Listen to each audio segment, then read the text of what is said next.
वास्तव बातमी। शनिवार दिनांक 23 मे 2026 रोजी माढा लोकसभा मतदारसंघाचे माजी खासदार रणजितसिंह नाईक निंबाळकर व माळशिरस विधानसभेचे माजी आमदार राम सातपुते यांच्या नेतृत्वाखाली माळशिरस तालुक्यातील संग्रामनगर व अकलूज या ठिकाणच्या कार्यकर्त्यांचे भारतीय जनता पार्टीमध्ये पुरंदावडे तालुका माळशिरस येथील भगवंत मंगल कार्यालयात प्रवेश झाले। संग्रामनगर येथील विक्रम गायकवाड, अकलूज येथील विजय खंडागळे व नवनाथ साठे या तिघांचे प्रवेश या माजी खासदार व माजी आमदार यांच्या मार्गदर्शनाखाली संपन्न झाले।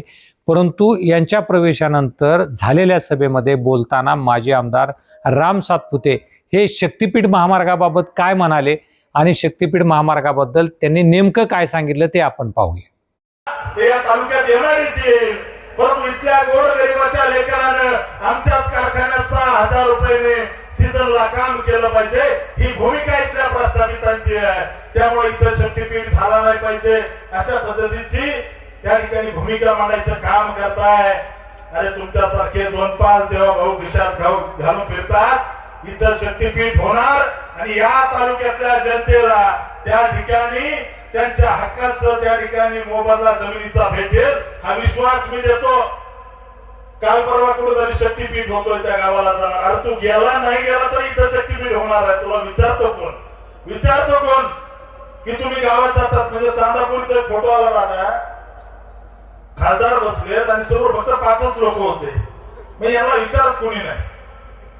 म्हणजे मी मागे म्हणून आजही म्हणतो, उद्या म्हणेल 2024च्या विधानसभा लोकसभेची निवडणूक म्हणजे पावसात हालत होऊन निघला, याच्या पलीकडे काय नाहीये। त्यामुळे या तालुक्यातला कार्यकर्ता भाजपचा स्वाभिमानाने लढतो, तुमच्या विरोधात।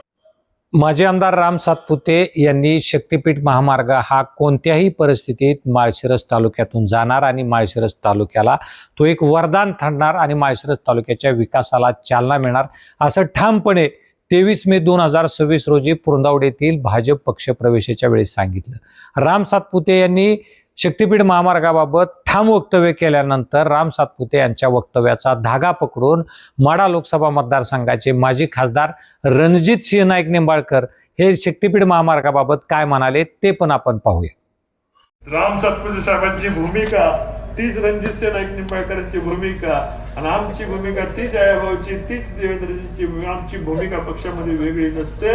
आमचे नेते बोलले की ते नेते जे बोलतील तेच या तालुक्यामध्ये घडताना दिसेल, एवढंच या ठिकाणी संपतो आणि माझे 2 शब्द महाराष्ट्रासह सोलापूर जिल्हा आणि माळशिरस तालुक्यातील महत्त्वाच्या आणि ताज्या बातम्या पाहण्यासाठी भूमिपुत्र न्यूज चॅनलला YouTube वर सबस्क्राईब करा आणि बेल आयकॉन प्रेस करा।